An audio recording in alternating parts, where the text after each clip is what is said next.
In a basic text, Chapter 9, just for today, living the program. Tell yourself, just for today, my thoughts will be on my recovery, living and enjoying life without the use of drugs. Just for today, I will have faith in someone in NA who believes in me and wants to help me in my recovery. Just for today, I will have a program. I will try to follow it to the best of my ability. Just for today, through NA, I will try to get a better perspective on my life. Just for today, I will be unafraid. My thoughts will be on my new associations, people who are not using and who have found a new way of life. As long as I follow that way, I have nothing to fear. We admit that our lives have become unmanageable, but sometimes we have a problem admitting our need for help. Our own self-will leads to many problems in our recovery. We want and demand that things always go our way. We should know from our past experience that our way of doing things did not work. The principle of surrender guides us into a way of life in which we draw our strength from a power greater than ourselves. Our daily surrender to the higher power provides the help we need. As addicts, we have trouble with acceptance, which is critical to our recovery. When we refuse to practice acceptance, we are, in effect, still denying our faith in our higher power. Worrying is a lack of faith. Surrendering our will puts us in contact with a higher power, who fills the empty place inside that nothing could ever fill. We learn to trust God for help daily. Living just for today relieves the burden of the past and the fear of the future. We learn to take whatever actions are necessary and to leave the results in the hands of our higher power. The Narcotics Anonymous program is spiritual. We strongly suggest that members make an attempt to find a higher power of their understanding.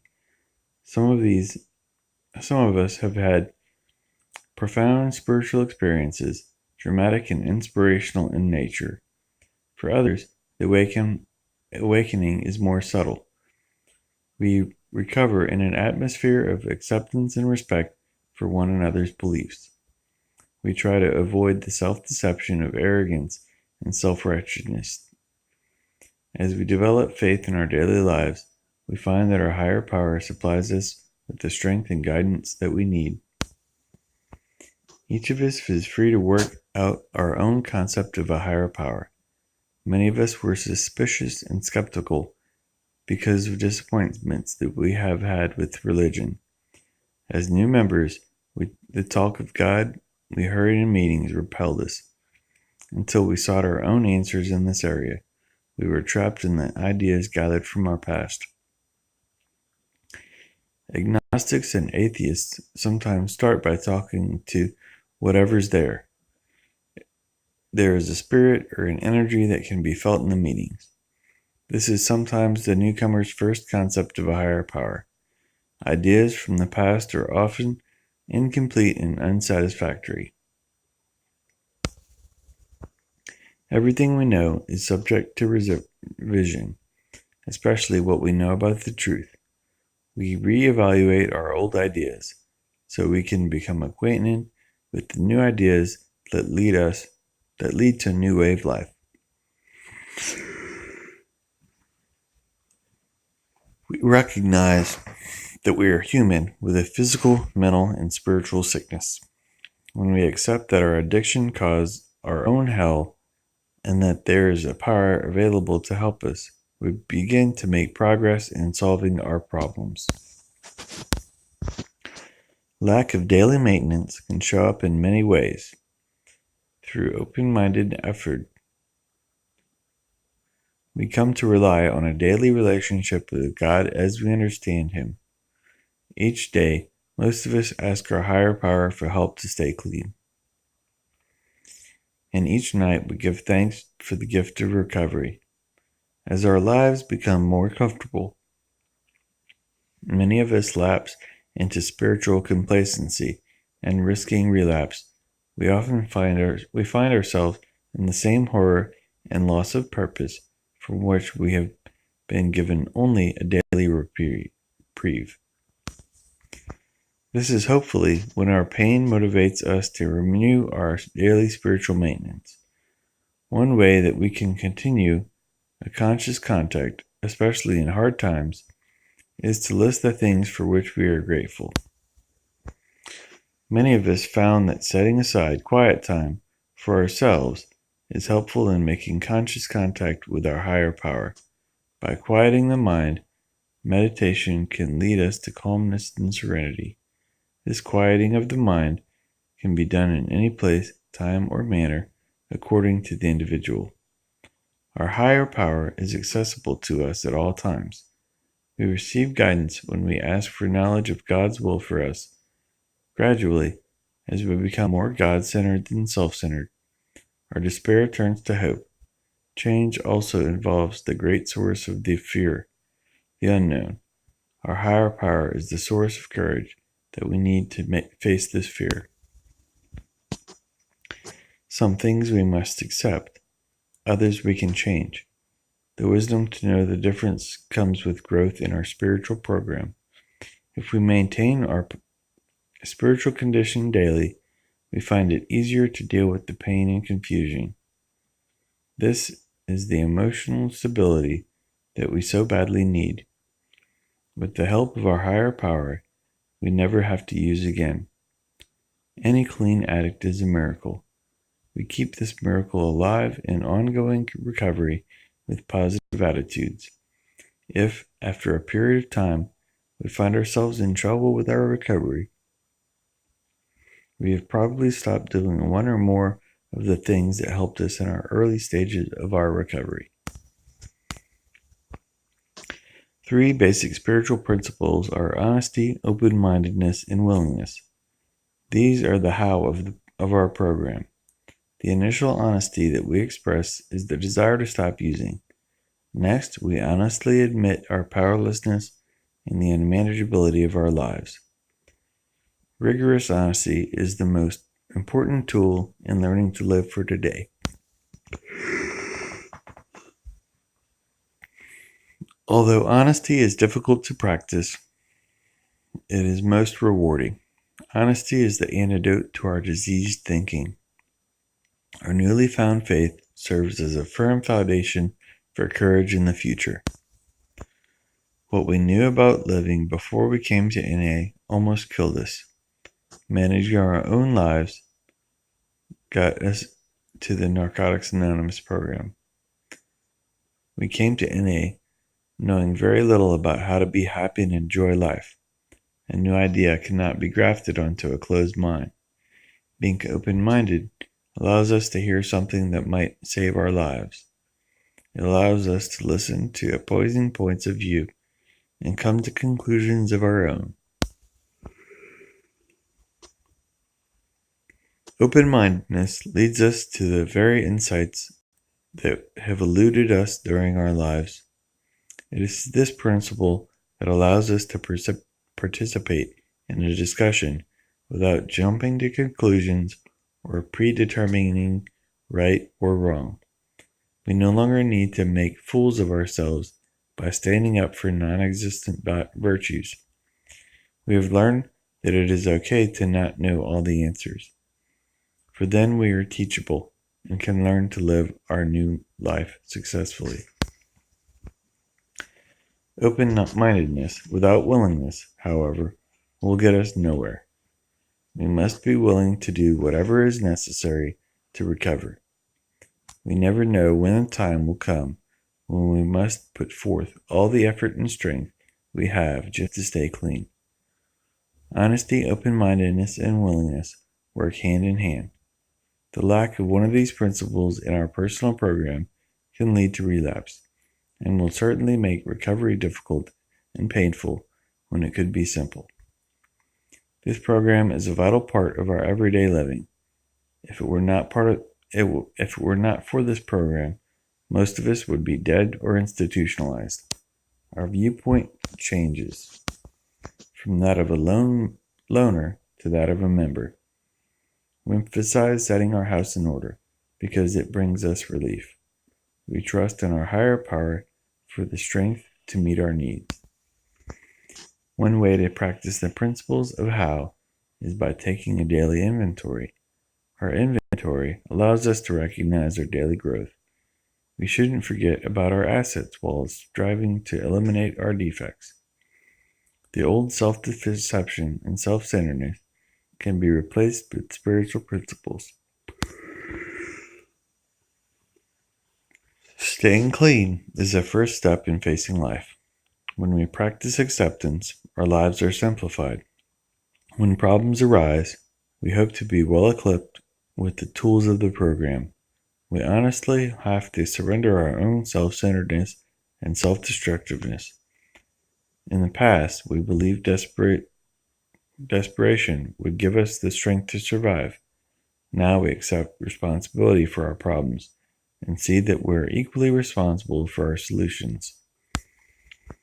As recovering addicts, we come to know gratitude. As our defects are removed, we are free to become all that we can. We emerge as new individuals with an awareness of ourselves and the ability to take our places in the world. In living the steps, we begin to let go of our self-obsession. We ask a higher power to remove our fear of facing ourselves and life. We redefine ourselves by working the steps and using the tools of recovery. We see ourselves differently. Our personalities change. We become feeling people, capable of responding appropriately to life. We put a spiritual living first and learn to use patience, tolerance, and humility in our daily affairs. Other people in our lives help us to develop trust and loving attitudes. We demand less and give more. We are slower to anger and quicker to forgive. We learn about the love that we receive in our fellowship. We begin to feel lovable, which is a feeling totally alien to our old egocentric selves. Ego used to control us in all sorts of subtle ways. Anger is our reaction to our present reality. Resentments are reliving past experiences again and again. And fear is our response to the future.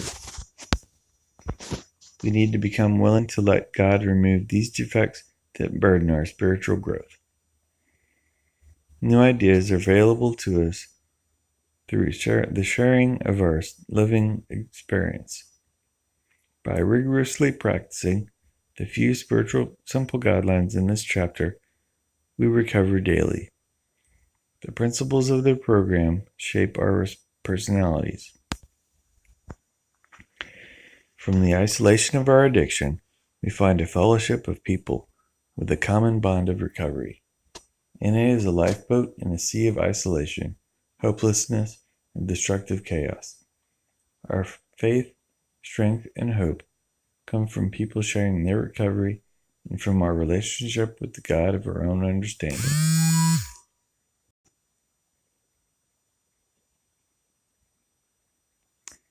At first, it feels awkward to share feelings. Part of the pain of addiction is being cut off from this sharing experience. If we find ourselves in a bad place or we sense trouble coming, we call someone or go to a meeting. We learn to seek help before making difficult decisions. By humbling ourselves and asking for help, we can get through the toughest of times. I can't, we can. In this way, we find the strength that we need. We form a mutual bond as we share our spiritual and mental resources. Sharing in regularly scheduled meetings and one-on-one with recovering addicts helps us to stay clean. Attending meetings reminds us of what it's like to be new and the progressive nature of our disease. Attending our home group provides encouragement from the people that we get to know. This sustains our recovery and helps us in our daily living. When we honestly tell our own story, someone else may identify with us. Serving the needs of our members and making our message available gives us a feeling of joy. Service gives us opportunities to grow in ways that touch all parts of our lives. Our experience in recovery may help them deal with their problems. What worked for us might work for them. Most addicts are able to accept this type of sharing, even from the very beginning. The get-togethers after our meetings are good opportunities to share things that we didn't get to discuss during the meeting. This is also a good time to talk one-on-one with our sponsors. Things we need to hear will surface and become clear to us. By sharing the experience of our recovery with newcomers, we help ourselves stay clean. We share comfort and encouragement with others. Today we have people in our lives who stand with us. Getting away from our self-centeredness gives us a better perspective on life. By asking for help, we can change. Sharing is risky at times, but by becoming vulnerable, we are able to grow. Some will come to Narcotics Anonymous still trying to use people to help them continue their habit. Their closed mind is a barrier against change. A spirit of open-mindedness, coupled with an admission of powerlessness, is a key that will unlock the door to recovery. If someone with a drug problem comes to us seeking recovery and is willing, we gladly share with them how we stay clean. We develop self-esteem as we help others find a new way of life. When we honestly evaluate what we have, we can learn to appreciate it. We begin to feel worthwhile by being members of NA. We can carry the gifts of recovery with us everywhere.